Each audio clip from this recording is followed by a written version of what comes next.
অনেক সন্তানের মা হতে চলেছেন লাবণী সরকার, আর ফিরবেন না অভিনয় জগতে। বিস্তারিত থাকছে প্রতিবেদনে।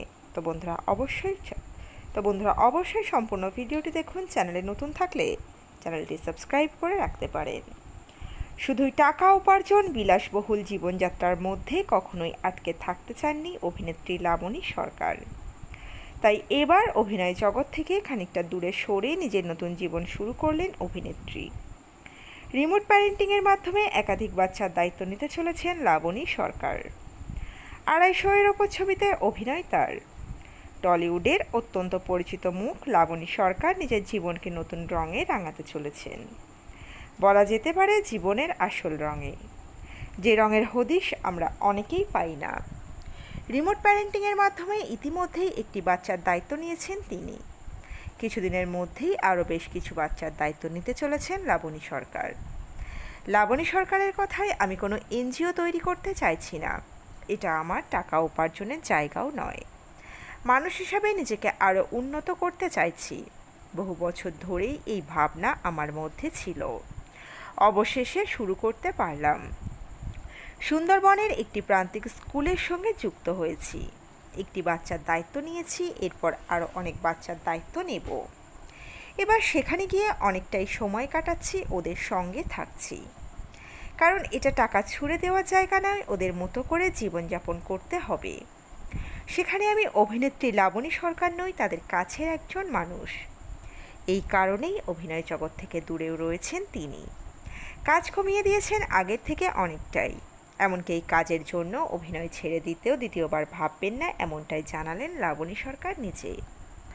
পর্দায় একাধিকবার মা হলেও বাস্তবে সন্তানের মা হওয়ার আনন্দ ঠিক কতটা, এই অনুভূতি ঠিক ভাষায় প্রকাশ করা যাবে না।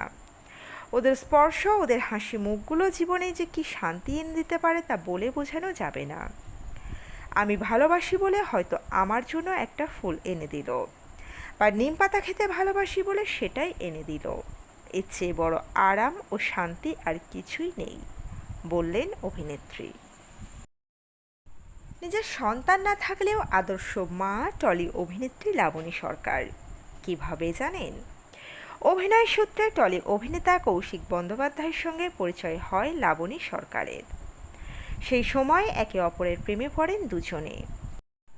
এদিকে আবার নিজের প্রথম স্ত্রীর সঙ্গে ডিভোর্স হয়ে যায় কৌশিকের এবং তার প্রথম স্ত্রীর একটি পুত্র সন্তান সুস্নাত আছে। সেই সময় ছেলেকে নিয়ে খুব চিন্তায় ছিলেন কৌশিক। সেই সময় লাবণী সরকারের সঙ্গে সম্পর্কে জড়িয়ে পড়েন তিনি। কিছুদিনের মাথায় তারা বিয়েও করে নেন। কৌশিক এবং তার প্রথম স্ত্রীর সন্তান সুস্নাতর মা আগেই ছেড়ে চলে যায় তাকে।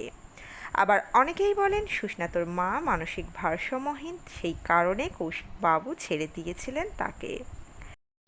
প্রসঙ্গত আপনাদের জানিয়ে রাখা ভালো, কৌশিক বাবুর প্রথম স্ত্রী হলেন মনোবীণা মিত্র, যিনি প্রখ্যাত সুরকার শ্যামল মিত্রের কন্যা।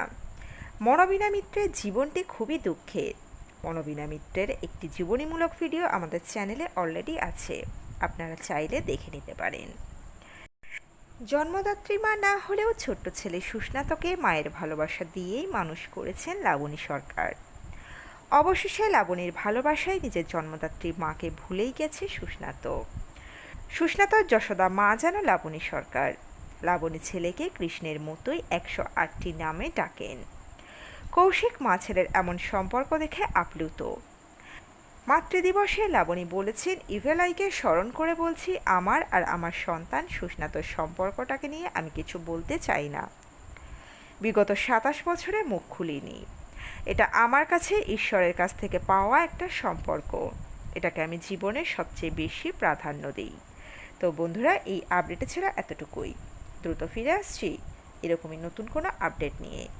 অজানা গল্প চ্যানেলের সঙ্গে থাকার জন্য সকল দর্শক বন্ধুকে অসংখ্য ধন্যবাদ। দেখতে থাকুন, চোখ রাখুন অজানা গল্প চ্যানেলে।